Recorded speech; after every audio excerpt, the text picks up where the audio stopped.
Welcome, everybody, to From Justin to Kane. This is another episode in our Spooky Month series, and today we've got two lovely guests from a show called Criterion Creeps.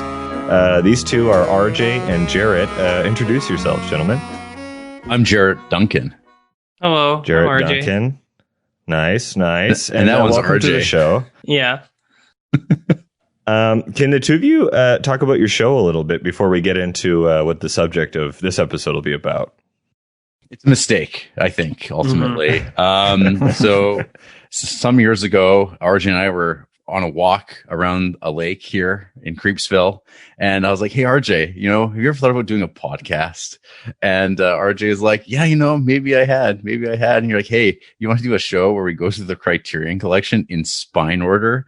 And we never thought, would people even know what that means? People do know what spines are now in this world where everything's digital. There is no spine numbers on the Criterion collection website. It's just like a dying format, but let's do it. Let's talk about the Criterion collection and go in order because people will love it. There's going to be millions of people who will tune in and know exactly what that means. And not like every time when someone finds out I have a podcast, they go, "Oh, you do a podcast? What's it about?" And you explain it and they go, "What's that?" So Always. I describe it as the Rock and Roll Hall of Fame for movies, but arbitrarily so. Yeah, that's good. Because I get that question every time. What's Criterion mean? I'm like, I don't fucking know, you guys. It's nothing. Yeah, what is the Criterion collection? I don't know, you guys. A company? It's this ethereal system in which films are either accepted or denied. And I don't understand. It seems. Do you know anything about how the films are chosen, or are you just you're going through the films one by one in that they collection? just pick them out of the expanding hat. collection. It seems. Oh, I see. Okay. Well, I think 4 years ago when we first started, I think we did a recap on what we could gather from Wikipedia, and random interviews. Cause I think it started off as an education company that were hey, we should put movies like Citizen Kane and King Kong out there on Laserdisc, which could have the storage capacity to do things like commentary tracks. They kind of grew out of whatever you want to call it, Janus films, Janus films, Janus. Janus. Janus. And they're some sort of I guess a procurer of distributor of foreign films like Seven Samurai, the Toho film stuff. They're they're the gatekeeper, and it seems like there's some sort of relationship there. And they just started putting this stuff out on Laserdisc, and they were kind of they created the special feature. And I mean, they were selective about what movies they were, and movies that should be preserved. They're of some sort of cinematic significance, and that includes now movies Breakfast Club. That's Chasing Amy.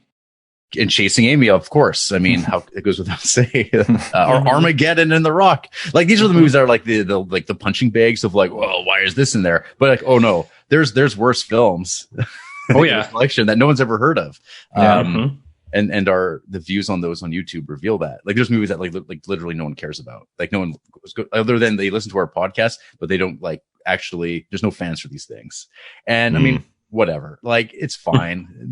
these movies can exist, right? They're allowed to exist.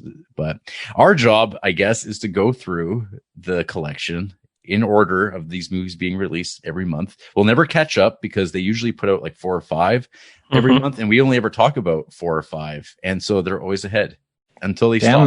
Damn them. Does that comfort you or horrify you that you're endeavoring into something that you cannot finish? How does that make you feel? How does that make you feel, RJ? Well, have you guys ever seen the movie Triangle? That Sisyphus movie?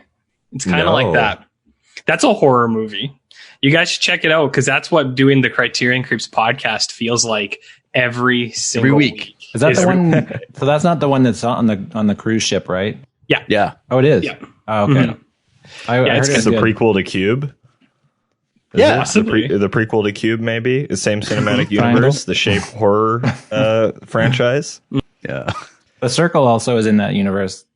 Yes, that's the sequel to Cube, I guess. It goes triangle, cube, circle. We'll see what comes out next. Ass. Before doing this episode, Yeah, Ass. someone asked me what the podcast we were going on to, and I was like, well, it's from Justin to Kane, and they're like, what does that mean? And I was like, well, there's like the movie from Justin to Kelly. And they're like, what do you mean? And I went, yeah, pretty much. Yeah, I've explained our podcast many times, and Yes. people's eyes just like go glossy, and they like stop looking ahead of them and at me, and they just sort of stop listening. Well, see, That happens 90% of the time. When I explained it, and once I explained it, they were like, "Oh, that's a cool idea for a show." Oh, thank you very much, friend. Yeah, it's good. It's like, because you get great talking points that emerge that you would never expect because you have to dig deep. Well, the podcasting game these days is you pretty much just have to, if you want to stand out or even just be interesting on any level, you just kind of have to just go further and further into like the niche rabbit hole kind of. So, I mean, the creeps, I'm glad, good for you guys for getting on the Criterion thing. Like first, perhaps even because it's there's a couple genius other concept, Criterion I think. podcasts now where they do the same thing, and they're stealing your game. It's not that we were first. I don't know if you guys know this, but we are the only Criterion podcast. It gets brought up on our show a lot. We are the only one. We're kind of globally recognized at this point. And, I would say even more than our Criterion game, what we really give the fans what they want is 4-hour endeavors on Roger Corman. That's what people really want. Or Star Trek. Or Star Trek. Or Star Trek. Yeah. Mm-hmm. That's what the fans really demand. and the canines can't see because they're not in this Zoom call with us, but RJ does have a body length picture of Data, I guess. You can see his super entire slender bod. Poster. It was described on Amazon as life size. Yes. And so this is for our listeners because they're just so into the Star Trek stuff that we do. And when we have guests on, our Patreon guests, we want to give them a little something extra. So this is a little taste of what our life is like outside of the pod. And I can't help but like notice looking on Apple iTunes here, like your guys' show lengths. I mean, what's going on here? Like, you guys not have enough to talk about? Hour-long episodes? What is this? The first time we put an hour-long episode, I was like, is this too long? Will people listen to this? Because I had no idea whether or not people would even like think that what we were doing was interesting. But we've had a couple of people tell us that it's they've listened to every episode. So I was like, well, I don't understand anything, I guess. So see, what you got to do is you got to take in that criticism, because a lot of people are going to tell you that your podcast episodes are too long. What you got to do is double down and make them even longer, and then break that record every year. Because we just had a 4.5-hour episode. Nobody wanted it. I saw that. Yeah, I saw that. Don't give a shit. I did start it, but I can't even remember how far I got into it. But I'm in it for the long haul. I'll eventually finish it. Eventually. And also, like, you guys have fans that will follow along, essentially, who will watch a movie every week with you, pretty much. There's only like try. There's like people have handful. tried. Yeah, there's like I think one definitely that does, and there's people who've tried and then they just drop off. Which, like, I mean, I don't blame them. I mean, if I didn't have to do this every single week, like for instance, today we got to watch some Cassavetes films, RJ. Oh, fuck. Oh, really? So after this, you have to watch some John Cassavetes. Yeah, no, not just one. We have to watch two because because we have to because we have that big box set, that 5 films box set. We talked about Faces and Shadows 2 weeks ago, and then we did a Ghoul School in between because it's October and that's a priority in our lives. And then this week we got to do A Woman Under the Influence and Killing of a Chinese Bookie. Yeah. And so we get to do that before we record every Wednesday and put our episode up after that. And that's our life. That's our lot. Is just we don't know what's coming sometimes. Like, it'll just be like, oh, what is this movie? And then we find out about it that day. Then when we start watching it before we record, it's fantastic. It's great research, premium stuff. You got to like dedicate a lot of time, but also it's fun. If you're into it. None of our fans have described it as fun.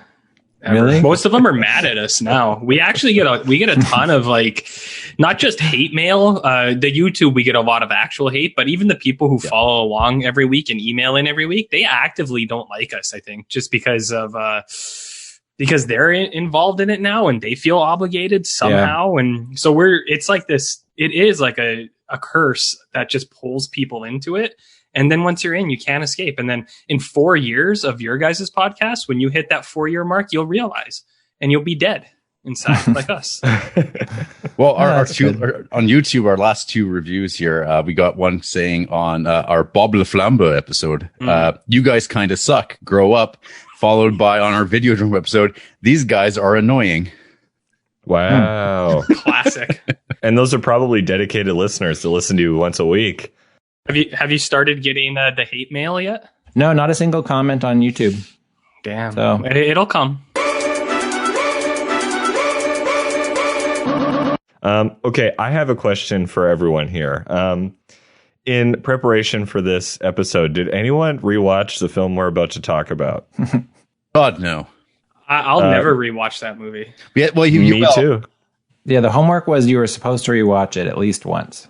You're supposed to rewatch this 3-hour film. It's about 3 hours long. That is just awful. There was no there was no claim. That's false, Michael. I'm going to give not you guys a little peek behind the scenes of how the sausage is made on the Criterion Creeps. I got a message last night that was basically like, do you want to be on a podcast tomorrow around noon? And I was like, I guess. And I said, what are we doing it on? And Jarrett replied, I don't know. So that was all the homework I got was really to show up Oh. and to be Yeah. present Sick, and to be sick. with But- you guys. Well, okay, but we've all seen the film. The film is Salo Correct. or 120 Days of Sodom. Oh, I got to correct you there, Bob, because someone's going to correct you eventually. Okay. It's not pronounced Salo, it's Salo, please. Oh, Salo. I see. Yeah. Okay. Yeah. If I you even- anglicized it. Yeah, if you even get one word wrong on the internet, they will tear you apart. Why do we do this? It's weird, but it's weird because we haven't gotten any sort of criticism at all yet. It'll come. Yeah, If- but and yeah. I'm excited for it.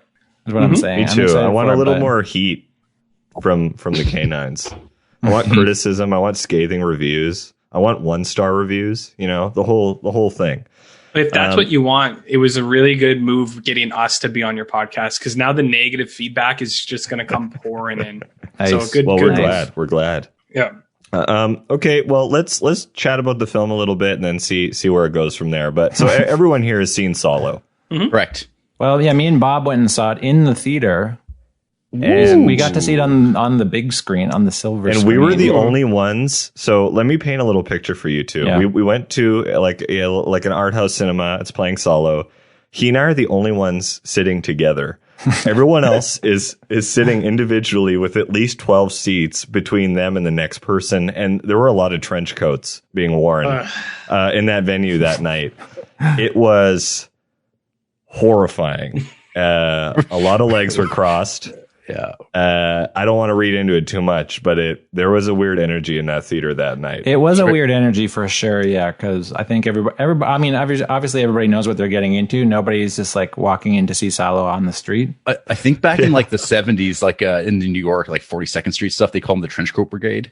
Yeah. Because they be wearing your raincoat slicker just so you can like wipe yourself off after you're done. Yeah. What was the humidity like in that screening? It was thick. It was It was thick. thick. It was Yeah. there was Yeah. a cloud. There was a haze sort of throughout the venue. A It was a brown giant haze, theater, that brown haze. and there were like Brown? 18 people. Oh, Muggy. yeah, that was a horrifying evening. Just I'm glad I was as there with Mike. Pasolini envisioned.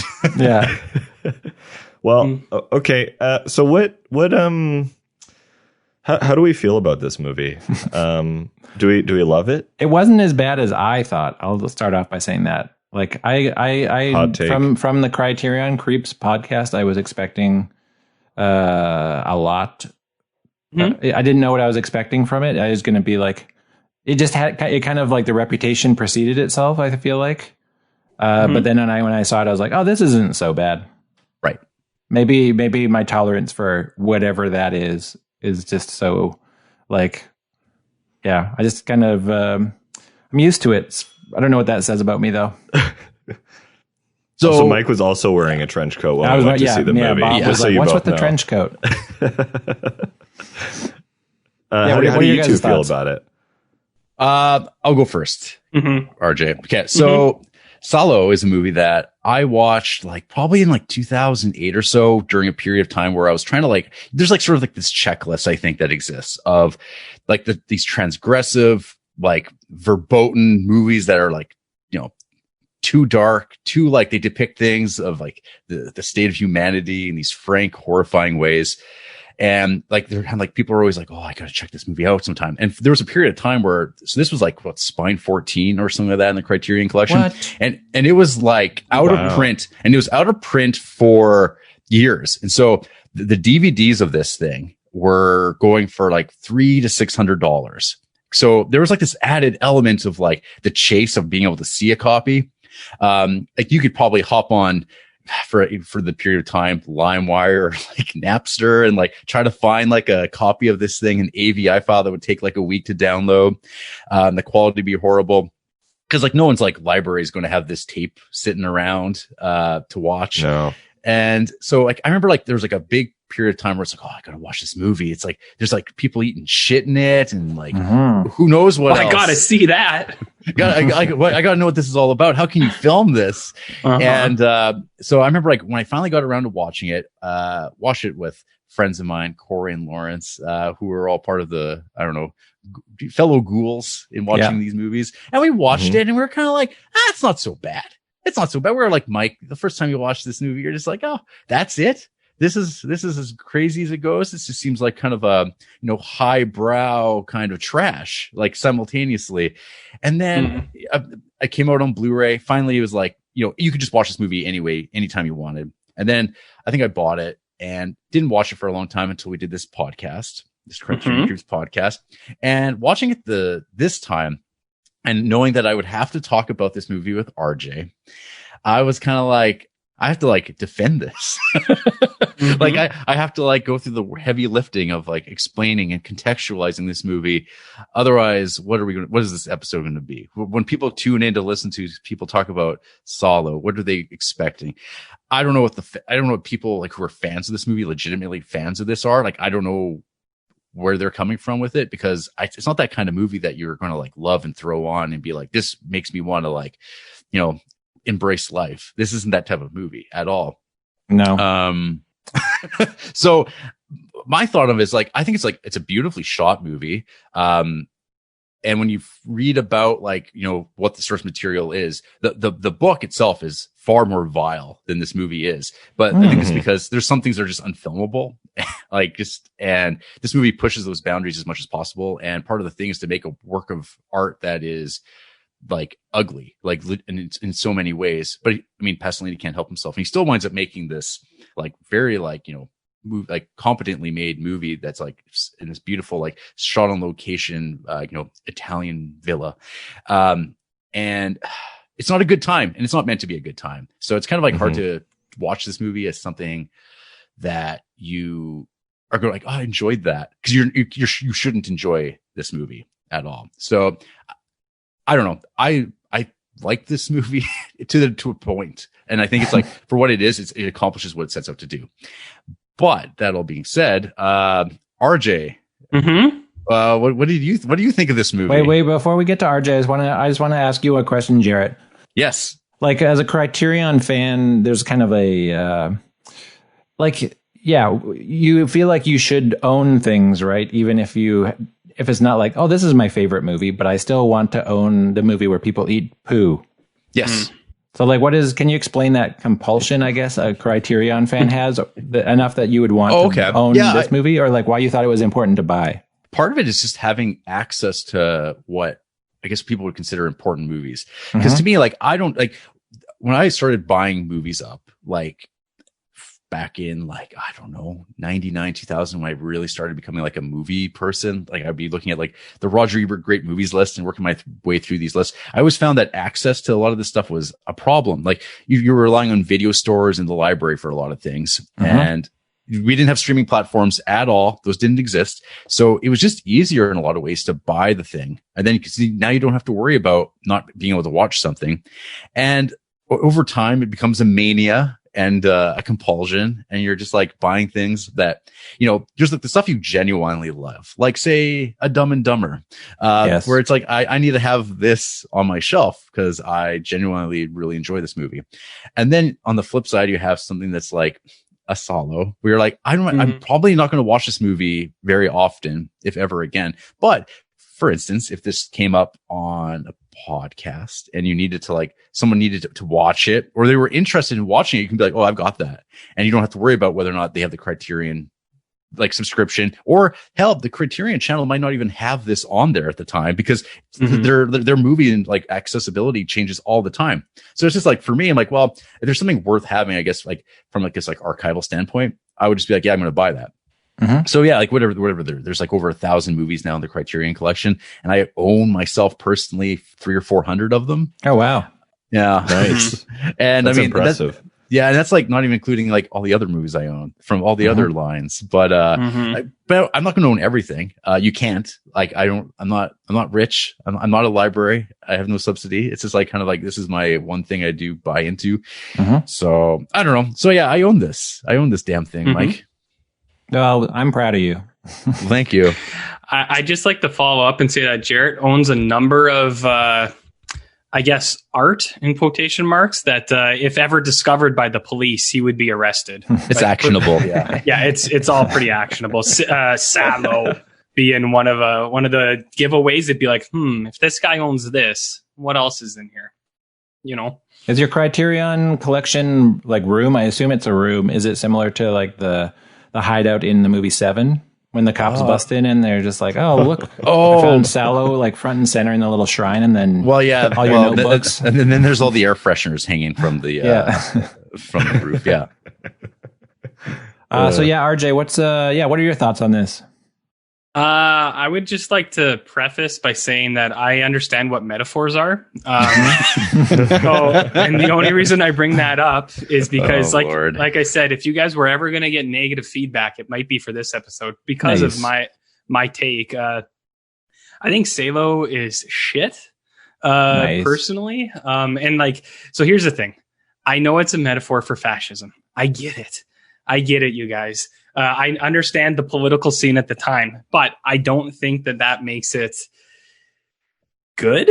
And so one of the problems we run into in the Criterion all the time is there's these movies that I feel like get this false like prestige because they're included in the Criterion collection, even though we have countless movies that we've watched so far and we're just like, this movie sucks. It's like, I don't know why it's even in here. And like we'll discuss that in detail, but for Salo, like I do get it. I just don't think it's very good. And a few of the reasons for that is like, one of the things I say to Jarrett all the time is one of the pieces of feedback we always get on that episode is like, this guy doesn't understand the context of like 1940s Italy. And it's like, yeah, of course I don't. It's like, why? Like there's always these people who like point out things like they don't even understand feudal Japan. And it's like, well, no, why would we? Yeah. So I find that when you need to do homework into the context of a film just to be able to appreciate it, I feel like that's a notch against it.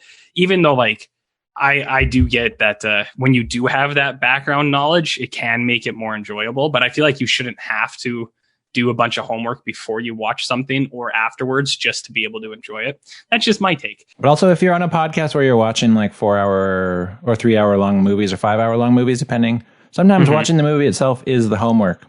Yeah. Right. Well, Mabuse, we watched like, what was that? Like 8 hours of Mabuse movies that one week, Jarrett? Yeah. Like well, because you have to watch Mabuse, The Gambler, Testament of Dr. Mabuse, 1,000 Eyes of Dr. Mabuse. That was a really long week. So yeah, that was like some of those films super lengthy too. Like that was like Fritz Lang when he had Carte Blanche, right, in Germany. Well, the first one's 4 hours, I think. Yeah, that's Jesus. And silent. Yeah, and silent. Yeah. Yeah. So it's like that's homework enough, and that's what I mean. It's like, so I understand where the context it can improve your watching, because there's movies where I know the background, then it's like, oh, I get more out of this, but I just feel like you shouldn't have to do that with movies. So anyways, for Salo in general, it's like, I know what they're trying to say, but I think it's so gratuitous that it goes the other way for me, where I'm just like, I think this is too much like self-serving for the people who made it. They're like, I really want to make people eat shit. It's a metaphor. Do you get it? And I'd be like, yeah, I get it. But like, I don't like it. Yeah, because is someone able to like very concisely summarize the film? the broad strokes of it, I guess, are like you have like kind of like four figures of like authority. So you have like a head of a church, you have the head of the justice system, a politician, and then I think there's like there's probably one more, and then they also have like sort of like a second level where they have like madams of like a whorehouse that come and they tell these like stories, and they all gather for story time. But they've also like sent like they've used the military. Actually, it is a general probably, and they send like the military to basically snatch up like 14, 15-year-old boys and girls in matching pairs, and they bring them into this house in like the middle of like the a beatific Italian countryside, and they're all like just imprisoned there and just used for like sexual, physical, mental abuse for 120 days. And that's basically that's what the plot is. That was a very good summary. I thought that was like Jarrett. very succinct. I not to just sidetrack the film, but how do we feel about Pasolini's personal life and like how he died? He's a very colorful individual. Was he assassinated? Yeah, he was assassinated / murdered. Yeah, well, they but, use the word assassinated. I'm a Pasolini truther. Was he assassinated? Well, we did another Pasolini movie a couple months ago, and I was like, "Is Pasolini still alive?" And Jarrett was like, "Are you serious?" I was like, "Yeah, is that dude still around?" He's like, "What?" But that shows you how much work I do for this. So interesting. He also died before the film premiered, I think. Yeah, that's right. Yeah, he did, which is interesting. So one of you can at least like appreciate the film, and the other one hates it. I wanna bring up a point that I was sort of upset with about this film. I felt the ethics of the production sort of subverted any artistic merit that the film had, because interesting. According to Mike, he did some research. Apparently, it was a really chill, jovial set. Everyone was having a good time. Everyone's joking. Yeah, it was shot out of sequence. It was like very chunky in the assembly, so that the kids weren't traumatized, the actors weren't traumatized, even though there were just like straight up shots of intense violence and nudity. I can't imagine how it would have been a pleasure to shoot like when the kids are in a ring and they're all naked. Like, I just don't understand how that to me, I'm like, oh, just shooting this is like, well, you've obviously never been in a naked ring. That's true. I haven't. I assume none of us have.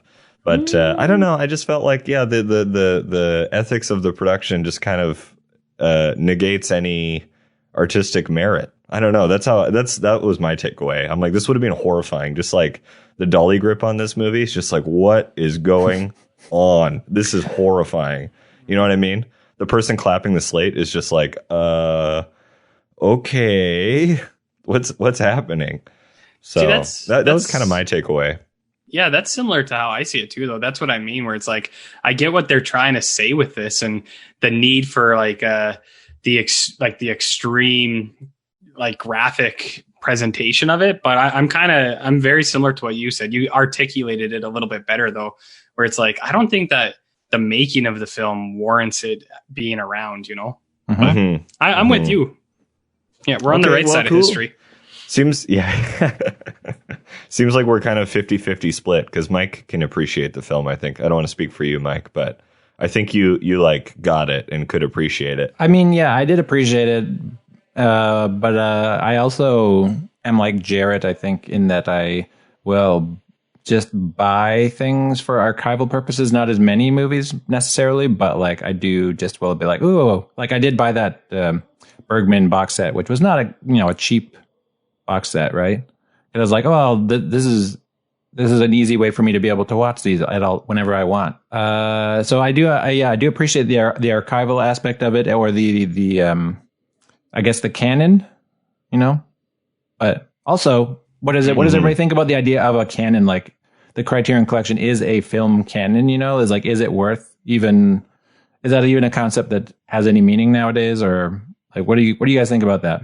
I mean, I don't know. It's like any hobby where, I don't know, be it like comics or books, music. It's like there's like a listomania thing that comes about from that. And I mean, there's just something that attracts people to, like, Letterboxd. I think is everybody on Letterboxd? I don't know if Bob, are you on there? Bob's on Letterboxd now. I am, yeah. Okay. So, I mean, Letterboxd, I mean, I have some hesitations about Letterboxd. I'm always like wondering, well, what happens to all this information? Like there's this like company out of like New Zealand or whatever that like, we just love films and we have like these things that you can pay for advertising. But I'm always like, where does the data go? Like, what is the end of this thing? Anyway, I love it because it serves a lot of purposes because I want to be able to keep track of my movies. And I think there's like a really cool thing where you can go back and be like, what was I watching 5 years ago? Yeah. And just pull it up and you have it right there and you can tag information. You can find out what other people are watching. They're like minded and see like find out about movies you would never hear of otherwise, especially now that we don't have video stores. And I feel like the conversation discourse about like what's happening in movies is broken down so much. Like Twitter, I find is not usable really, for like finding out about new movies. Like it just doesn't even make any sense. It seems like people are, well, we've talked about it before. It's the only place you really just can only find out what A24 is doing on Twitter. And that's Letterboxd too, Sam. I guess that's Letterboxd, now kind of. Yeah, Letterboxd is like weird, hyper obsessive 40-year-old plus dudes and teenage film students. Yeah, that talk about Baby Driver and La La Land. Yeah, and they're just like, I don't know, what's a celebrity? Margot Robbie can step on my face. Like that's half of the reviews. You know what I'm saying? Yeah. You know, you guys know what I'm talking about? Yeah, there's like a weird horniness on Letterboxd. Yeah. Oh, Jesus Christ! Yeah, I need to a constant do a thirst. deeper dive. Yeah. Oh, okay. You're just not looking at the right reviews, Bob, I guess. Which is in the case that I'm describing, the front page of Letterboxd, I guess. Yeah, well, it's weird. Whatever the popular review is on like a movie, like that's the in movie at the time. You read those, and it's just like, oh, yeah, oh, interesting. Pretty horrifying. It is. What they're saying is that Letterboxd is the Salo of film collection websites. Yes. Oh God. Okay, so actually, I was really curious. On Letterboxd right now for Salo, the most popular review is a 4-star review, and it says, "You know what they say about fascism? It ain't great." And then we've got that's like got 1,400 likes. That's followed by another one here. It's an alternative title, Salo and the terrible, horrible, no good, very bad Days of Sodom with 991 likes. Mm-hmm. Then a more realistic 3.5 star about Salo has lurked in the back of my mind for a while now. Going in with the expectation of it being one of the most disturbing films of all time had me intimidated, but extremely curious. What I didn't expect was the bleak, depressing disconnections within the film. While obviously disturbing, so much poop. I can't say I've seen a film this heartless before. A film that conveys that feeling not through nauseating cinematography or haunting music, but through something indescribable. I'll be thinking about this one for a while, but not for the reasons I expected. Nice. That's going to be the subtitle of this episode. So much poop! Exclamation point. Was the film? Is it? I mean, we're kind of using it in October as like a horror film. Is it a horror film though? I was going to just ask that. Yeah. Oh wow, Mike! Wow, you and I. Yeah. Nice. That's why we host this podcast together. We're really hosting the shit out of this thing. Yeah. Is it a horror film? I'd like to hear your take on that. I feel like this goes into the conversation of what horror is as a genre, because to me it's marketing, right? At the end of the day, it's about packaging a movie. Because I find that the most like the best actual horror movies that like elicit like actual like a disturbance in yourself or mentally, physically, are not movies that are like horror movies, like a slasher, Friday the 13th. It's the movies that like they're art house movies that just depict like something far more disturbing, like a Todd Solondz movie, like Happiness or something like that. I think that's like more of a horror film. I have a list somewhere on Letterboxd. I think it's a private file, but like art or horror question mark. Cause there's a certain type of movie, and Salo, I think, completely fits into that, where like, I think this actually depicts horror far better than actual horror movies, which are because when people are going out for horror movies, they're not looking for Salo like at all. Like they're not looking for this. They're looking for like an escape. This movie's not an escape. Like you're trapped in this experience with the kids who are like, you know, the people who we're sympathetic to, and you're like, it's hopeless. Like there's no escape. You're just like you're going to suffer at the hands of these authorities that can do whatever they want with you, which is part of the metaphor that RJ is aware of. And like, but you're fucked. Like you're eating shit. You're going to get raped, and there's nothing you can do about it. And, you know, Pasolini, a communist, this is like his depiction of like what the state does, and these abuses of power and of fascism. And so, yeah, like this is a very direct way of doing it. And he samples this work by Marquis de Sade, who I don't know if anyone's actually read. I haven't myself. I've watched that Quills movie. I've seen Quills. Yeah. Yeah. That's it. And actually I've seen this really cool 1989 movie called Marquis. And is it about him? Yeah, it is about him, but you guys, I think it's on YouTube. It is the strangest movie. It's live action, but everyone's wearing like animal costumes, but like they're like, it's this stylized thing that like, I don't know if we're all children of the 80s or not, but like, remember these like. Bob is not. No. Okay. I mean, RJ's not either. No. But like, there would be something like you would tune into CBC and you'd see some really weird, like, thing that looks like it should be for children, but it's definitely not. And then you'd see like fabric penises or something like that. Mm-hmm. That's Marquis. It's really fascinating, and I would highly recommend people check it out. It's from director Henri Zonneau or something like that. Mm-hmm. Oh no. But yeah, is it like a visually metaphorical biopic, or is it? Yeah, it's basically it is kind of Quills, but I think I think it's like just like on a visual level is like really neat. It's like a really I'm gonna watch it today. Yeah. Is that the origin of furries, Jarrett? Do you think that's where it came from? Oh no, you'd have to check out that Down the Rabbit Hole about the history of furries. Oh, there's actually a documentary about furries? Yeah, there's like this guy, he does like, it's called Down the Rabbit Hole. He's just this like online YouTube documentarian, and he kind of focuses on it. And that's the closest thing I've seen. Like he actually talks about, I think it's like the furries revolution. And he like does the homework of like trying to single out like where furries originated. And it comes out of like this zine culture of like, interesting. And of animal culture. And then these conventions popped up, and it's like, this guy's got like scans of like the original like flyers and stuff like that. And, like at the conference center, and people starting to dress up, and like weird, great stories about elevators and semen. Fun times. Excuse me? Can you repeat that? I didn't get it. What did you say? It's Marquis de Sade, am I right?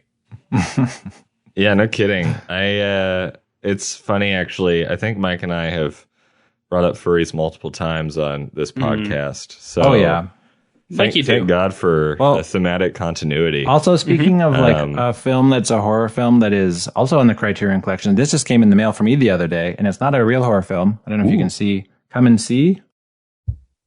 Oh yeah. Oh yeah. This is new to the collection. I've read a lot about that film. It's Spine 1035 after you watch it. Sure. Yeah. No, I love that movie. But it is like, it's hard to watch, and it kind of is. In the genre of horror films that are not horror films, but show the horror of humanity, or lack thereof, I guess. It depicts like Russia during the Second World War, and it's about a little boy who's a soldier, right? That's sort of the he's like on the countryside, and he's kind of like the backdrop of the movie is like kind of the Eastern Front, right? And it's like, and all these things kind of happen, and over time, like the cover kind of captures like he ages visually as he trudges through like the landscape, and there's like it's a series of like almost like anecdotes or like this like kind of like vignettes, and then it gets all builds to the end, which is just like complete madness. Like it's amazing. Yeah, it's awesome. That's the theme of the Criterion Creeps podcast as well. This poor boy on the countryside getting corrupted by ghouls that like Salo and things like that. It's funny, he mentioned he has a list, horror that's not horror, and there was movies like Salo, Happiness, and Gummo. I too have a list with those movies in it. It's called Movies That Jarrett Made Me Watch That I Hate. Yeah. Because I don't know. Me and Jarrett get along with a lot of things, but those movies are not one of them. Are there films, Jarrett, that like are recommended to you that you hate that RJ loves? Oh yeah, is there a vice versa situation happening? RJ picks Sister Act 2. I see. It's like, I don't know, RJ. What are some picks? Things of like Adam Sandler, Eddie Murphy. Let me go to. I have a Jarrett tags, Jarrett picks tags on my Letterboxd, and I think a few of those would fit in there. I don't know. It's hard to go off the cusp, but Sister Act is definitely one of them. Well, what's horror to you guys Yeah. in regards to this?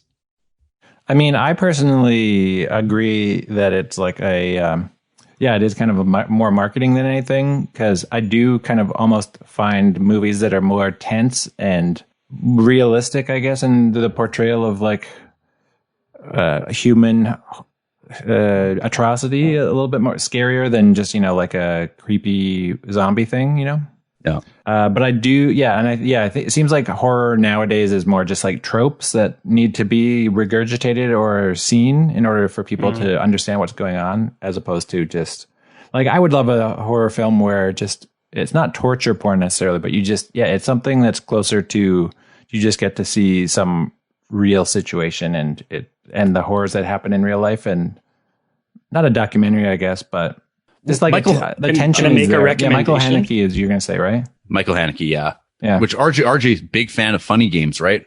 When we get to that Criterion episode, it'll probably be our most downvoted episode ever, other than Salo, because I hate funny games. I guess I'm the wrong one, but whatever. Well, I think history will tell the tale. The point of that movie, isn't it, that he's kind of taking the thriller or horror genre and kind of turning it on its head by making it like why are you enjoying this, you twisted freak? It's a metaphor. Oh, do you know about those? Yeah. What is a metaphor? I don't know, man. People keep telling me I don't understand it, so I can't speak to it. But I don't like in funny games. I think that they killed the dog for real in that movie. Yeah. And I know everyone's going to be like, no, you say that too much. You got to get over it. But it's like, no, I think they use a real dead dog, which is like also upsetting. Again, the ethics of the production kind of diminishes the artistic merit of the product, I think, or sort of the impact it has. Bob, what I are haven't your seen thoughts? that film and I don't want to. Well, I was going to just bring up the idea of genre, and really genre is said already is just a marketing tool. It's just a package, and within it is a list of characteristics you can expect or come to expect. And it's just really easy to label a movie as something, and then people are like, well, if it's a rom-com, I love talking about rom-coms. If it's a rom-com, I know there's going to be two individuals who both have opposing lifestyles, and they're going to have a meet cute, and they're going to fall in love, and they're both going to have a best friend they like confiding in, and it's going to be real easy to watch, And then with horror, it's just a list of tropes, and I just think genre is kind of a useless thing, to be honest. I think it was manufactured after like art was created, and then they started putting it in categories, and then they were like, I guess this is like genre, or this is a style. But that's useless because there's so much nuance within that. I think horror is like more about the human condition than about zombies or a guy with knife fingers running through your dreams or whatever, like a lot of war films are basically just horror movies. Yeah. Those knife fingers are a metaphor for the human condition. Oh God, what would be the metaphor of knife fingers? Like, I'm talking Edward Scissorhands and Freddy.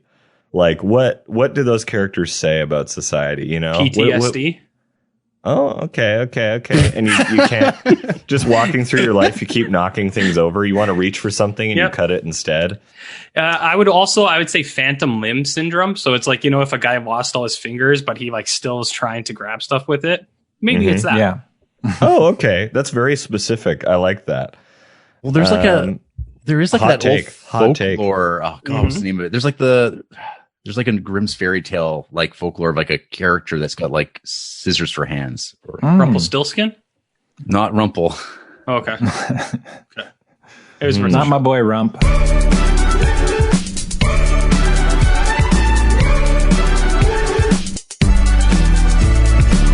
A thing that you guys do on your podcast quite a bit every year, I guess, is the Creeptober, as you call it, or Ghoul School. Your sidecast. Great name. Basically you just, is it that you watch a new horror film every single day, or what is like the concept, or is it just kind of you just watch as many as you can? Well, so like God, I think it was like around like 2011 or 12 in the pre-podcast days. I just like, I don't know. I decided like, I just wanted to watch more horror movies. Like generally, like it kind of ties into what we've just been talking about. A lot of the times, like the movies I enjoy a lot are these like horror question mark types of movies. But I also enjoy like straight up horror movies. Always have, like since I was a kid. Cause like, I think even Mike, you and I, did we watch Texas Chainsaw Massacre together for the first time? No, I've never seen that film. You've never seen? Oh, What? Oh, you know what? No, me and you watched, did we watch Texas? No, I was going to say, did we watch Texas Chainsaw Massacre 2 or 3? The one with, no, we definitely watched. Okay, I remember. I think we rented it, but then we wound up watching like The Last Dinner. I think. Yeah, The Last Dinner. We did watch that together. Yeah, we watched that, but I think we had also rented like. I think we rented Texas Chainsaw, but I think you had to leave before we could actually watch Texas Chainsaw. Because I remember watching it on a Sunday like afternoon, and I think you were there, or you weren't. So I guess if you haven't seen it, that's wild. I don't think I've seen it unless I've forgotten. You need to rectify. Great movie, Bob. You have to rectify it. Yeah, for context, me and Jarrett are lifelong friends. I've known him since we were in grade 5. So since like, how many years is that now? 94, 93, yeah. Something like that. Yeah. Yeah. So we used to play Power Rangers together. That's like how long we've known each other. Mm-hmm. and look at you now. Yeah. This now. Talking about neo-Italian realism / pornography. Yeah, well, I think there was a time like 10, 15 years ago where you guys didn't have an A and B sound in Lethbridge, so I had to when I came to visit, I brought you a 8.5 on DVD Criterion. Yes, you did. That I went and got for you. Yeah. Yeah. So feeding your addiction early. Mm-hmm. Yeah, I was one of your first dealers. Yeah. Yeah. Oh yeah. Because I needed an A and B sound, and then I did, and now no one has A and B sound. Yeah. Sad. So anyway, yeah. So I started just like digging deep. Like I was just like looking through horror movies constantly, trying to find stuff. And it was like, every year I'd be like, I watched 2 a day on average for the whole month. And then I gotta kick it up a notch. And then it started turning into like, on average 2.5. And then it started pushing to 3. And then I think 2016 was the most disgusting year where I hit 109 horror movies watched in a single month. Wow. In 31 days? 31 days. Yeah. 31 days of horror. My God. Well, hey, that's impressive. Got to keep in mind that horror movies generally are only about 90 minutes long, which is amazing. It's the best feeling. I mean, I'm at the point though where it's very much diminishing returns as far as like doing this and trying to find new good movies, because I pretty well watched, I would like to think, everything that's actually worth watching, and now I'm just like I'm digging. I'm trying to find like scraps. You're scraping the bottom of the barrel. I'm finding like gifable moments really that are buried in these movies, and be like, oh yeah, that was pretty decent in like this movie that's like incredibly boring, but it's got like 5 seconds that are really good. Yeah. That's what it boils down to now. And then RJ and we became friends because of really horror movies. Nice. Because he started to like want to watch some stuff. And I'm like, well, hey, I've got a collection of things. And he started getting care packages of just 20, 30 DVDs at a time that he still has many of. Yeah, there's a little pile. It's manageable now. It used to be this whole room that I'd have for 2-3 years, but that is actually how people ask sometimes how Jarrett and I got started, and I think we do address it in Ghoul School number 1, which is we talk about our secret origins with horror and how that kind of led to Criterion. But Ghoul School is definitely it's our vanity project because it's something that no one wanted, and they're almost consistently our least listened to episodes, but they're also our longest episodes. So it's like I said, we don't really give a shit anymore. We're gonna do it anyways because we like it. And every week we have to watch these Criterion movies that bum us out. So something to look forward to, I guess, is Creeptober right now. And then it's become a tradition now, 3 years, that we do a big Ghoul School in May. So that's cool. halfway to October. So, and that one was just because I got really sick one day and I watched every Puppet Master movie in one day. And then we made a podcast based on it, and that was horrible. And now it's another curse that we have to live to. But are any of the Puppet Master movies good? I would say 2 is pretty good, but I think I'm in the minority that actually likes 2. And I think 3 is usually the most well-regarded, right, Jer? I would say none of them are worth watching. Yeah, I wouldn't waste your time. But if you were going to watch any of them, maybe 2 and 3, and that would be about it. Don't watch all 10 in a day. What about them, like the most recent kind of comedy remake? The S. Craig Zoller one? I think so, The Littlest Reich? Yeah, The Littlest Reich. Yeah. It's definitely the most graphic. It's got some like horror scenes, like fetuses getting cut out of pregnant ladies and stuff like that. It's graphic, but it's still not very good. I mean, there's a connection to our podcast because we talked about A Talking Cat. David Dakota? Yeah. David Dakota. Yeah. So he did he direct one of those films? A couple. Some of the worst ones too. Really? I think he did. Doesn't surprise me. That's saying something though, for it to be some of the worst Puppet Master movies. Like I think he did 2 or 3 of them. Like he did 4 and 5, or I don't know. It's not very good, you guys. It's fun to watch bad films. Like that is a thing I think we all here enjoy doing. It's a good time. Yeah, I've been excited to watch Ghoulies 3, Ghoulies in College. Like that cover looks exciting to me. Yeah, I think I did Ghoulies in college in last year, and it was Curse of the Puppet Master from 1998. David Dakota.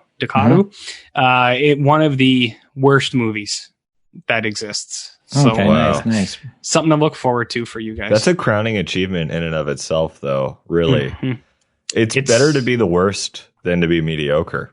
That's true, because I mean, Puppet Master get talked about. Well, exactly. That's what we strive for. So are there any because you guys have watched a lot of horror films, are there any hidden gems, if we can call it that, or just anything that you would recommend to us or our listeners? Like at my house, we try and watch a horror movie every week. We have like a little movie club. I'd recommend you watch Texas Chainsaw, Mike. Yeah, I've always been meaning to watch it. Maybe I did watch it with you, Jarrett, and I just don't remember any of it. There's some scenes I can actually remember in my head, but it might just be from watching videos on YouTube or something. For a movie that people wouldn't necessarily think of as a horror movie is William Friedkin's Cruising. Oh, interesting. That movie I think is fantastic, and it has such a griminess to it. It's but it's a really interesting movie. Do you want to tell them what happened when you lent me your copy of Cruising? Yeah. So I lent RJ Cruising, and what was it like? Within 24 hours, you developed shingles? Wasn't even within 24 hours. I watched it at 8 or 9, and then I woke up at 4 a.m. with the worst pain in my face I've ever felt. And then I went to the doctor, and they described it as one of the worst cases of shingles they've ever seen. So it was all over my face. I almost went blind in my eye it was in my eye. I had to wear an eye patch for 3 weeks. And I mean, I'm not blaming my work situation or stress or, any of those typical causes of shingles. I'm pretty sure it was Jarrett. Yeah. Yeah, I think he did it to me. So Cruising, that experience of watching that movie for me is unlike anything else, because I had such a fever nightmare that night that I got shingles. So wait, would you say that there was it added to the experience? It was kind of an augmented reality version of Cruising? Oh, for sure. Yeah, it was like in Videodrome with that big helmet on. I didn't know where I was anymore. But anyways, Jerry, you continue. I just wanted to jump in there. For some Criterion picks, there's the one movie that just actually came out too on Blu-ray, The Cremator. Mm-hmm. It is Czechoslovakian. That movie's worth watching. Seconds by John Frankenheimer, I think has amazingly intense. It's just a slow burn, and it's shot it feels like it could have been made 5 days ago. Yeah. And it's so contemporary for 1966. And the end of it is just brutal. Where it's just geez, it's the harshest Twilight Zone you've ever seen. I have seen that one. Yeah. That movie is really, really trippy. And it was shot by James Wong Howe, who was in his 60s when he shot it. But like you said, it's it seems so contemporary and fresh. Yeah. And it's so visceral. Frankenheimer made some great stuff in the 60s. He had some real great stressful movies to watch. And then Reindeer Games, of course. The good one. Oh, dear. I mean, one movie I'll throw out that is like extremely obscure that I don't think anyone's really seen is The Shout from 1978. This is a British movie that I don't think has been available ever in North America. It's by Jerzy Skolimowski, who directed this movie called Deep End. It is like, it's got John Hurt, Susanna York, Alan Bates, and it's about like a guy he records sound as his job. And he's like, sort of like an experimental musician. And then this man just like rolls in to town and kind of starts like taking over his life a little bit. It's like almost like it's alluded to. He's like this dark magician, which is like this really great little like super subgenre that I love when I come across these movies. Mm-hmm. But yeah, that movie, like, I don't know if people want to look online or around, The Shout is super good. I have like a Region B DVD because I'm that kind of guy who has to like have a copy of it so I can play it on my DVD player that I have to like magically set up so it works properly because it's in PAL or something. Yeah. Yeah. Hey, Jarrett, what was that director's name? Jerzy Skolimowski. Okay, thanks. That's what I thought it was. Yeah. I just, it's not, maybe you cut out for a second. old Skol. Scully? Yeah. Good dude. Good dude. Good guy. RJ, what about you? You got any horror picks? Well, how about Prom Night 2? Filmed in old Edmonton. Edmonton, yeah. Yeah, filmed in the Catholic schools of Edmonton, Alberta. Mm-hmm. I recognized the school that they filmed in.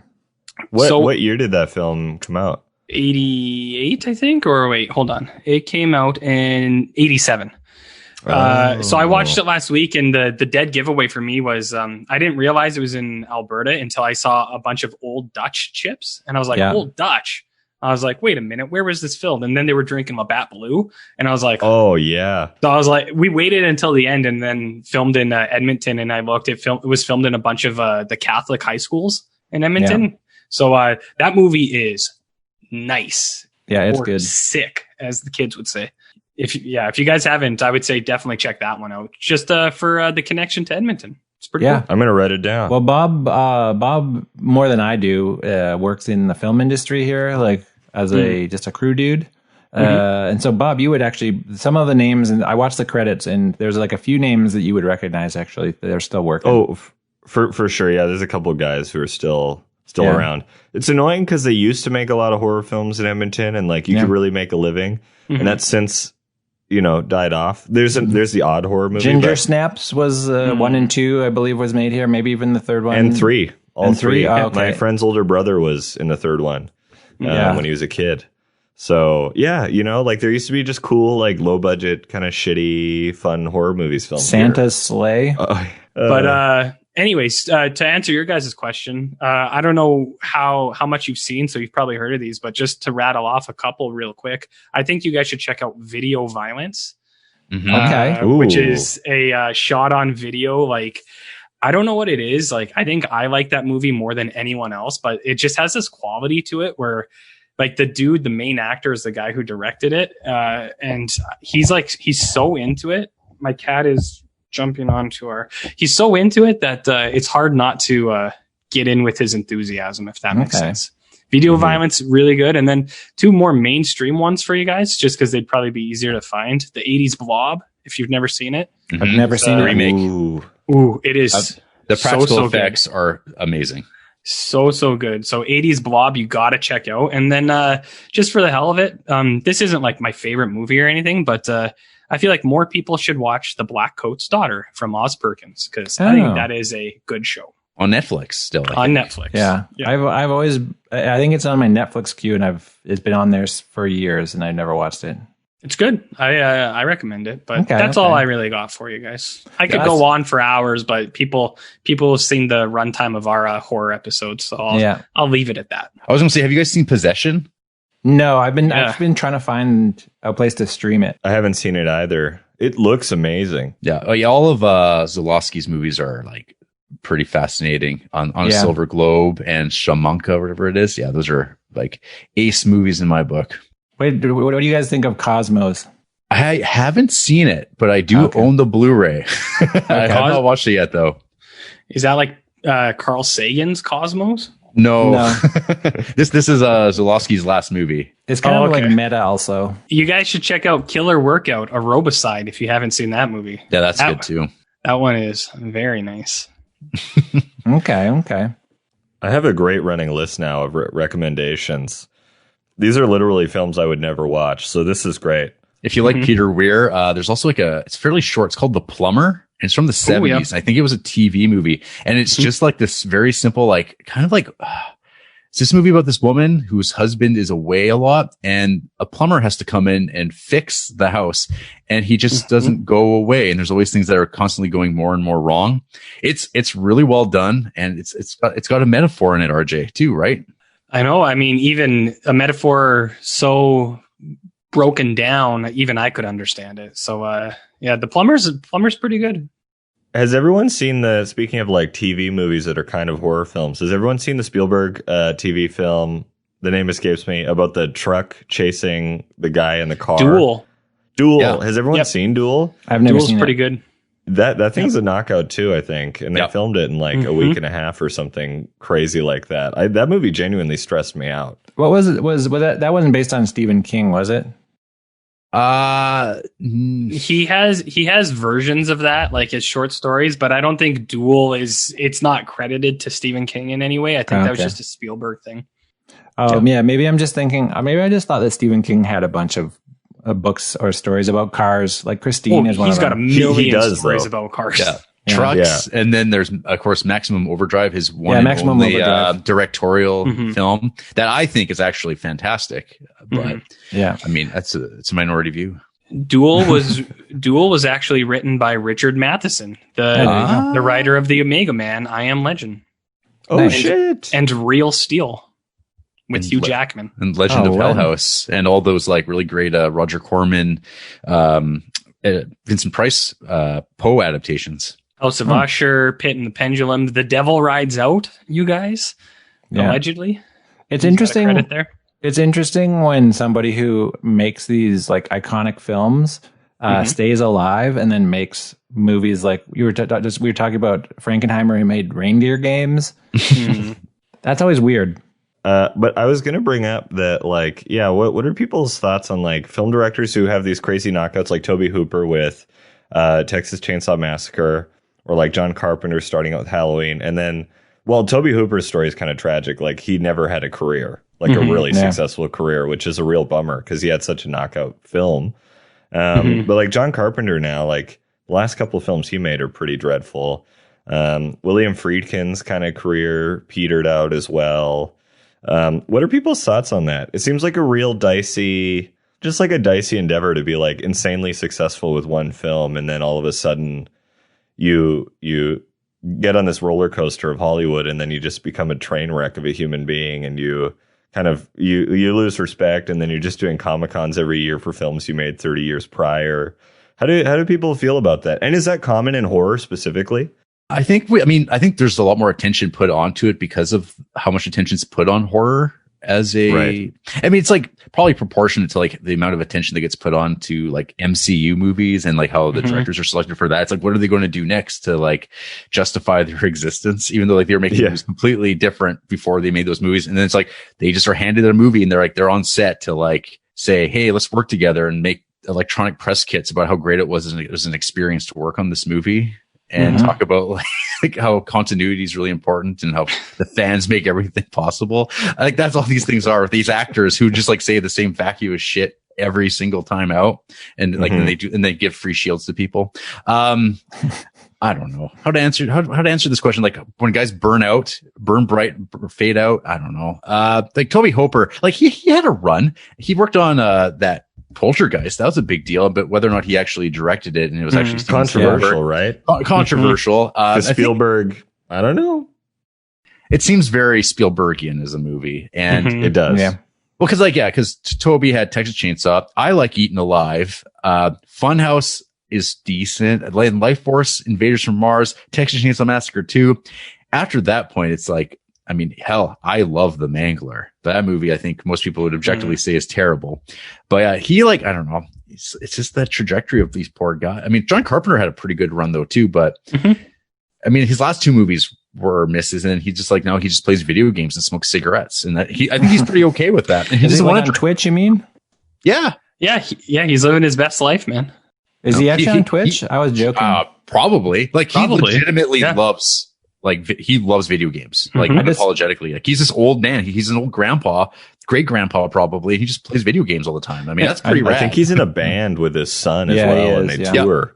And they play the Halloween theme. Maybe that's the dream, is to have a couple of great films and then ride on that for the rest of your life. And then you just can have this really cozy sort of setup and you can just rock your hobbies for the rest of your life. Yeah, making movies objectively is an awful way to make a living. It is hard and not fun and takes months and months and months, and you just don't sleep or see anyone you love. So maybe that's the way to do it, actually. And they figured out the loophole. It's kind of like podcasting, but then it never comes where you can coast off of your success. You're losing months and months with time with your loved ones to record podcasts. Right? Yeah, podcasts it's endless. There's no bottom. No. You just keep going and going and going. I will say, well, one thing I think about a lot that so you have like a director like Stanley Kubrick who rolls around, right? He directs one horror movie and it becomes like this. It redefines what horror movies can be, I guess, because he's not a horror guy. He's just like, he reads this bad Stephen King book and he's like, there's some interesting ideas. I want to do that. But now it's like this idea is like these directors now come into horror and be like, I'm going to be a horror film director for the rest of my life. And I think that's depressing. Like no one should do that. Like coming into this thing, be like, I'm going to be a genre guy forever. And like, I'm also going to do is make genre movies. Like that's just like, and you can tell, like it shows in the work that these guys are like beholden to what's come before them. They're not going to like bring any new ideas because they're just like, I'm just a fan, I just love horror and I want to make horror movies for horror fans. Well, they got for like a horror audience. Yeah, you got to have your characters watching Night of the Living Dead in the movie at one point because it's easy to get the rights to, but also it really spells out. Oh, this is what this movie is also like that you're watching. Do you get it? And then is that a metaphor? It's all metaphors, buddy. Everything. Oh, I'm learning about metaphors. This is all new to me. Yeah, life is a metaphor. Yeah. Well, isn't that like the Tarantino thing though, where he doesn't want to make movies past 10 because he doesn't want to become an old crappy man director? Yeah, I guess so. Yeah. Yeah. I mean, that's a good for him. I say good for him. Well, I mean, like I'd say like, even like William Friedkin, I mean, he did French Connection, The Exorcist, Sorcerer, Cruising, To Live and Die in LA. That's a pretty great track record. Yeah. And then it's diminishing returns after Blue Chips with movies like Jade, his 12 Angry Men remake for TV, Rules of Engagement. But even like Killer Joe, it's got a charm to it, right? Bug. Yeah, Killer Joe is interesting. Yeah. It doesn't live up to the heights of his previous work, but no.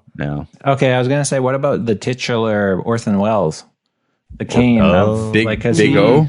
Because he had like some of the biggest, not successes, but he just like really came out shining and then kind of faded. Obviously, he had a lot of funding problems, but I haven't seen most of his later work. I think the best way to describe his later work. Have you guys seen that commercial for the French wine, the champagne? Yeah. Oh yeah. Okay. That's all I can think of for Orson Welles, to be honest. Like everyone's like Citizen Kane from Justin to Kane. And I'm like, what about that champagne commercial? From Justin to Champagne. From Justin to Champagne. But did you see the Netflix documentary and the film that they finally released that they put out like last year? I did not. Yeah. No. Oh, really? Interesting. I thought you guys would have been all both over that. wild. Hey, Mike. Yeah. Because they released The Other Side of the Wind, which had never been put out before. And it doesn't make any sense. It doesn't? Like a really bizarre, extremely lengthy art film about just a naked woman walking through public spaces, basically, in the desert. Interesting. Yeah, I only watched the documentary about it. I never did actually see the film. And the film was hard to sit through. The documentary mostly focused on the funding problems and also what's his putz who is always hanging out with. Oh, Peter Bogdanovich? Peter Bogdanovich, that's what it was, yeah. Yeah, his biographer, I guess. Yeah, that must have been fun, though. Those two hanging out. Boggs? Yeah, Boggs. Boggs and Wells. Bogdanovich? Also, isn't Bogdanovich another example of somebody who kind of had like a real, slam dunk early on, and then he just sort of has been riding this weird wave subsequently? Because he had The Last Picture Show, and I think that black and white movie, the other black and white movie that takes place in the 30s with the little girl. Paper Moon. Paper Moon, Oh. yeah. Like those two were like great films and Oscar winners, but then he just sort of had this like weird, shitty run. What about Mask? Yeah, Oh, Mask. I haven't seen Mask. Oh yeah, Mask with Cher. Cher. Yeah. Mask is actually pretty good. Mask is and pretty pre Back to the Future, Eric Yeah. Stoltz. good. Mm-hmm. Who's it? RJ, Oh, that's right. didn't you watch She's Funny, She's that, funny way? that way. Holy fuck, that is a bad movie. Yeah, that came out 6 years ago. I didn't even know that was Bog until I watched it, and then I was like, oh my god. What is it about? It's called She's Funny. Is it a rom-com? Yeah, it is a rom-com. You guys might get something out of this. Actually, it's like Well, Bob I'll will. get something out of it. there's like 9 characters and their lives intercross in one way or another. Owen I've Wilson seen is a director. Imogen Poots is a prostitute. Prostitutes. Yeah, that's what I was gonna say. Yeah, they all have different roles, and would you believe that their lives have a connection to each other? Oh, it's a metaphor. What was your takeaway, RJ? I saw the film and I was like, I literally have no idea what was trying to be said through this film. I think they're trying to make some kind of clever, like self-referential thing about filmmaking and Broadway in general, because that's what every filmmaker eventually gets to. It's like Stephen King writing books about other authors. Like I think Peter Bogdanovich is like, making movies is crazy. Check this out. And then at the end of it, Quentin Tarantino comes in and he goes, yeah, making movies is crazy. And then that's it. That's the end of the movie. Isn't Hollywood? Aren't we the real heroes? It's possible, but I don't know. I think that's all it is. It's just one of those things. It's like Broadway and movies. It's crazy, and then it's like, yeah, show us something cool. Yeah, I guess Woody Allen kind of his star has fallen. To say nothing of his personal life, I just mean like his filmmaking has gone downhill. And yeah, I think he kind of just hit that one point where he's like, I'm no longer a creative filmmaker. I'm just a person, like a workhorse who has to like haul stuff. Product delivery system. Yeah. Speak to his personal life. Okay, let's. You guys want to get into it? Hey, I've said before, just watch Albert Brooks. Just Okay. Yeah, just do that. You know. Okay. You mean like instead of that's Woody Allen? Yeah, that's your workaround. Just watch Albert Brooks. He's good. Nice. And that's the thing when people when there are problematic artists and people are like, you can't separate the art from the artist or whatever. And it's like, well, if you don't want to watch Woody Allen, watch Albert Brooks. Similarly, if you don't want to watch R. Kelly, Trey Songz. Yeah, his name is Trey Songz. If you don't want to do R. Kelly, you could listen to Usher. He hasn't been hit for anything yet that I know of. Yet. Well, but also, lest we forget the time that him and R. Kelly were dating the same girl. So there might be a bigger story at play there. So is there any directors who get better with age? Like, as in like the more movies they make, they perfect it and I can't even think of one. That's a really good question. Also, what does that say about filmmaking when you just kind of nail it right out of the gate and then you it's a young man's get game. shittier? Yeah, I guess so. A director that gets better with age. Well, I feel like there are directors that get better with age. But did Scorsese, did he get better with age? No. No. Not based on The Irishman. Okay. Oh God, yeah. As they as these old men discover CGI. Yeah. What if we made his eyes blue? What about that? And then someone went, what do you want to do, Marty? He's the genius. It's his vision, Jarrett. His vision. They basically have to become Scorsese where they're old and because like still making movies. Yeah, because like what's his face? Tarkovsky, like I think his movies kind of got better as they went, but then he also died. He died pretty young. Yeah. So, it makes you wonder, he's a good case study of like, would he have progressed still and like kept making films, or would he have just quit? You know?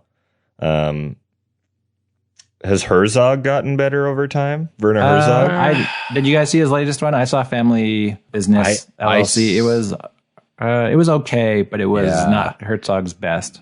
I've kind of stopped watching his fictional movies. I've never really, because like other than like his like heyday, like in the 70s, 80s, his like dramatic movies have never really grabbed me as much. Like My Son, What Have You Done? Or Bad Lieutenant. Bad Lieutenant, I have a soft spot for. Yeah, I like how love stupid Bad it is. Lieutenant. Yeah, there's elements of it that are like okay, but like compared to like his earlier work, I mean, I think could you say that they're better than like Fitzcarraldo or even like Cobra Verde?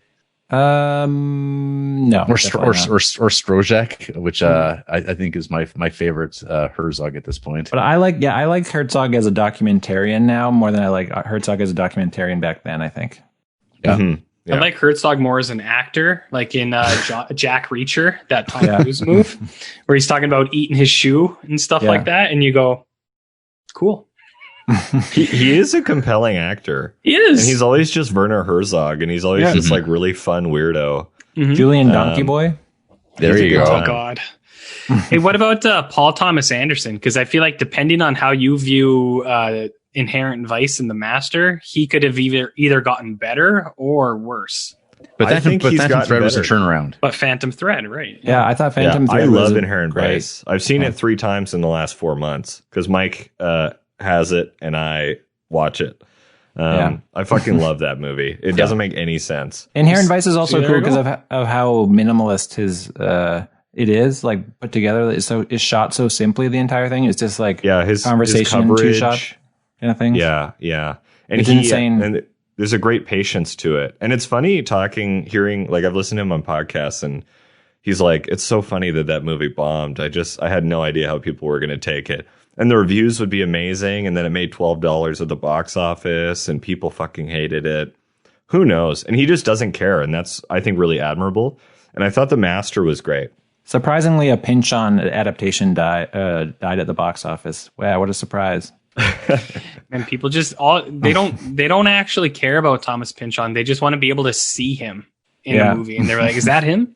Is that him?" No one's ever photographed all the videos of like pictures in the background with circles over it, or like extras with their back to the camera, and all these conspiracy theories. Yeah, ridiculous red circle. Is that Thomas Pynchon? It's like, well, that's Bogdanovich, but all right. I always think of also, Thomas Pynchon as having a bag over his head because of that Simpsons episode. Yep. Mm-hmm. Oh yeah. Do people like that Paul Thomas Anderson just has like left plot behind? Like Boogie Nights had plot, but then so did Magnolia, and then he just kind of like ditched it, and he went a little more esoteric and a little more emotional and sort of intensified the sensory experience of his films with like Punch Drunk Love and There Would Be Blood and The Fine with Master. it. Yeah, people are into it, right? Like I feel like people who are into films are like, this is cool. I don't need a plot. I just need Daniel Day-Lewis eating and drinking on camera for 2 hours. Don't forget throwing up. He does that a lot in that movie too. Yeah. Oh yeah, and he shits too, doesn't he? He's like shitting and vomiting at the same time. Hey, that's a great fucking we've all movie. been there. I do blame There Will Be Blood a lot though for the encroachment of like that Johnny Greenwood score that like every horror movie now has to use for the deliberately paced slow burn movie. And it's just like, because There Will Be Blood, it's brilliant. It works so good. And now everyone uses it. And it's like, no, don't. And everyone's plucking violins instead of using a bow. Ari Aster, man, fuck. Yeah. Yeah. Mm-hmm. But you guys are big PTA fans still, though? Yes. Well, okay. I will say that, like, I 100% think Inherent Vice is his worst movie, hands down. I rewatch every time I've watched it. I'm into it for about the first hour and a half, and then I just completely lose focus and interest in that last third. I just like I don't care so much about it. Master, I was probably underwhelmed by because I know what I don't know, because like it was kind of set up as this like movie about Scientology, right? And like at one point, was it Jeremy Renner who was going to be in it? But then he got pulled because he got pulled into the world of Tom Cruise. And it's like, no, Jeremy, you can't be in The Master anymore. And I always thought that was a weird thing. But then of course, like I think Joaquin Phoenix, we benefited from ultimately because that kind of like, I think, started him on this like trajectory he's been on, climaxing with incel fan favorite Joker. but yeah, Master was like kind of like okay on still. And I'm still like the second time I watched it or third time I watched it, I was like I like this more. But like those like first 5 movies of his, even Hard 8, I like absolutely love. And Phantom Thread was like absolutely amazing too. Yeah. Yeah, I agree. Well, give him time. Have you like watched any of his music videos? Like he's done a lot of collaborations with Haim and Radiohead. Mm-hmm. Well, I remember. Have you guys watched any of it? I've seen. I watched Anima, and it kind of was just there for me. Yeah. I just kind of like, oh yeah, this is a music video. I don't know. I don't think it's just. I don't think music videos are his forte. But like that's what I feel though about like a lot of like anybody who steps back and does music videos. It's pretty rare where you're like, wow, that's fantastic. Or like you start in music videos, then go into film rather than going back. Yeah. Well, thoughts on like Spike Jonze then? His trajectory is amazing. Yes. Going from like skate films to music videos to several Oscar nominated films in a row. Mm-hmm. Yeah, like, but he still does the odd music video too, which is cool. Yeah. I don't know. He seems to be able to wear different hats and still pull it off, but he also doesn't work too much. No. I have the Spike Jonze music video collection. It's one of my prized pieces of my my actual physical media because he's a good example. I think he's gotten better with everything he's made. But his music videos, they're awesome. Like I'll throw that on. Like it's great background for like a party or something. We don't have parties anymore because we don't have any friends. But if we did have friends and there wasn't a pandemic and you could have parties, then I would throw that son of a bitch in the background every time. Well, it's great to have on your TV, because it's a talking point if there's ever like an awkward. I'll do the YouTube playlist like while working, and then I end up not working because I'm so captivated by like a man on fire running in slow motion, and then Christopher Walken dancing in a hotel. It's great shit, man. Like his videos are so fucking cool, and they're all so different, and they're all really simple, conceptually speaking. Yeah, I think what you said too, they're all different. Lots of different like genres of music, I guess, because you'll go from the White Stripes to like Notorious B.I.G. There's a good back and forth, and so it keeps the party going, man. Yeah, he seems like he's got kind of the dream set up. Oh, yeah. Where he's just like, he doesn't have to work that much, but when he does, it's always weird and it's always kind of in tune with who he is as a filmmaker. Yeah. Which is cool. All he does really now is make Arcade Fire videos, which is fine. I like Arcade Fire, but I mean, you know. He needs to diversify again. Keep working with other groups. How do we feel about the Coen brothers? Are they the most uneven filmography with the highest highs and the lowest lows? Good question. We're not even low lows, but like very like flat, I guess. So what to you is a flat film? Like Hudsucker Proxy or? Well, let's take a look. I mean, I've never been crazy about Raising Arizona, but I've only ever seen it the one time. Oh, really? Yeah, that's a cult classic. People love it or hate it. When was the last time you watched it? Raising Arizona, God, like probably 2001. Like it's been over 20 years since I've seen it. And you might appreciate it now because I feel like it's like a live action cartoon. I think it does visual comedy better than most movies. Yeah, and the camera work is fucking nuts. It's weird. Like a lot of people talk about visual comedy and they're like, "Oh, you got to watch that Every Frame a Painting video about Edgar Wright. He's the only guy working today who's doing anything." But it's like the Coen brothers actually. When they're on, they know how to nail it. And Raising Arizona is the perfect example of that. That's just my opinion, though. Yeah. Mm-hmm. So yeah, like Hudsucker Proxy, I've always been like, I feel the same way about it as Raising Arizona, I guess. People really like Oh Brother, Where Art Thou? That movie's okay. Man Who Wasn't There, okay. Then they go through their real dry spell of Intolerable Cruelty and The Lady Killers. I love The Lady Killers. Those are bad. I love The Lady Killers. It's so funny, though. How about Hail Caesar? I didn't care for that. I rewatched it recently. The first time I saw it, I was like, this is their worst film by far. But upon rewatching, I was like, actually, this is a pretty neat movie. RJ and I did a double bill of The Witch, followed by Hail Caesar. Oh, shit. Okay. That was maybe a mistake, but or not. And maybe Hail Caesar just isn't for me or RJ, maybe. Didn't live up to what we had in mind when we were going to do a Saturday double feature. We got at Hail Caesar, and I think Jarrett said, "Hail Caesar, hail shit," and then we laughed and laughed and laughed. Burn After Reading, though, it came after that era of before Hail Caesar, though, but it came after like Intolerable Cruelty. That movie's great. Intolerable Cruelty is great, or no? Sorry, Burn After Reading. See, I watched it the one time and I wasn't super hot on it, like some of those. But I don't know. I could watch it again one day, maybe. But I love A Serious Man. Yeah, that's a great film. Oh yeah, that movie's great. Yeah. What about Inside Llewyn Davis? It's solid, but I mean, Yeah. yeah. I mean, but for me, it's like, yeah, there's like, when I rewatched No Country for Old Men, like a few years ago, I was just like, knockout. like, I can't believe how good that movie is, and like how good that year is. The year of 2007 is just like, good God. Yeah. I also find the Coen brothers are kind of like, they repeat themselves with their style and plot. Like it's every film is sort of this inherent comedic tragedy. Like I think Fargo and Burn After Reading have so much in common because it's sort of three plots all interweaving and everyone is dumb. And they've done that so many times now. I don't know why they keep doing that. They can't seem to write anything else. Even The Big Lebowski is kind of that. It's like a multiple plot. Everyone's kind of dumb and ridiculous, and there's crime going on, and then it sort of ends in tragedy. And I like it, but I do find they repeat themselves in a way. They're not. Whereas No Country for Old Men is like, it feels like a standalone film, and it was an adaptation, so that's probably why. But that film is like so fucking good. I don't know. It's interesting. Yeah. Yeah. Right. Thanks so much for being on the show, you two. We know you're busy, and we do appreciate you being on our show. No problem at all. Thank you for having us, and hopefully this will go down as your worst episode with any luck. That's the goal. Always the goal. So this question is, everybody knows the answer to this, but how do people find your podcast?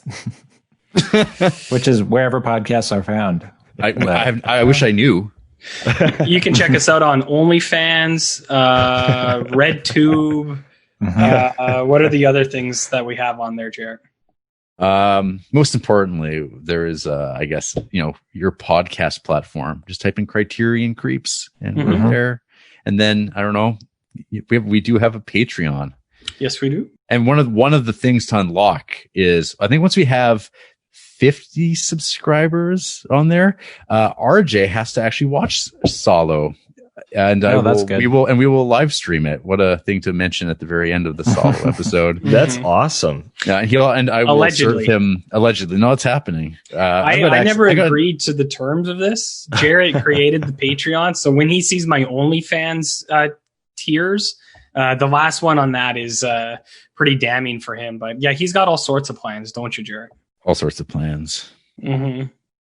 Is there anything you guys are doing for this Creeptober that's special, or is it just kind of going back to the well of just weird ass horror films that you haven't seen before? Pretty much. At one point, there was some discussion about doing like a Discord, like fans come on thing, but I think that's just way too much work for what it is. But we'll see. We'll see. Mm-hmm. If the interest is there, we have very demanding fans. It's very true. Do you guys call them creeps? Just as we have canines? Yeah. Yes. Mm-hmm. We call them all sorts of stuff. All sorts of things. Yeah, and that's why they come back every week. They just like us, they love just getting shit on. Yeah, it's a toxic relationship. Yeah. Mm-hmm. But yeah, thanks for having us. Well, thanks for being on the cast. We really appreciate you guys taking time out of your weekend. Mm-hmm. Yeah, truly, this does mean a lot. Thank you. It does mean a lot to the both of you. And your show is wonderful. Your insights are wonderful. You both have encyclopedic, yet ever expanding knowledge of film and art. And thanks for kind of bringing your expertise and chatting with us today. No problem, Bob. Well, you're very kind. I don't know if we've ever been described as any of those, but thank you.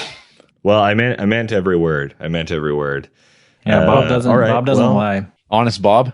Honest Bob. I have listened to your guys' podcast. I have them all on my my thing. I get to them eventually. So I like what you guys are doing too. It's a good coming together. Has it ever been brought up how you're like Bob and Mike from Twin Peaks? Oh no, definitely not. Oh, well, there you go. This is the first and maybe last. You know, it's funny. I'm watching the new Twin Peaks season currently, and that didn't even cross my mind. No. So weird. Also, a horror TV show, dare I say? Absolutely. You dare say? Thank you so much to the both of you, and I hope you both have a great rest of your day, and that we didn't, ruin it. Thanks for coming on. Well, it's definitely ruined, but that's okay. Yeah. Okay. It's only a That's Sunday. all right. Yeah. Leave some hate mail on our YouTube videos, please. I will. We'll direct our hate your way. If you hate us, listen to these assholes. All right, cool.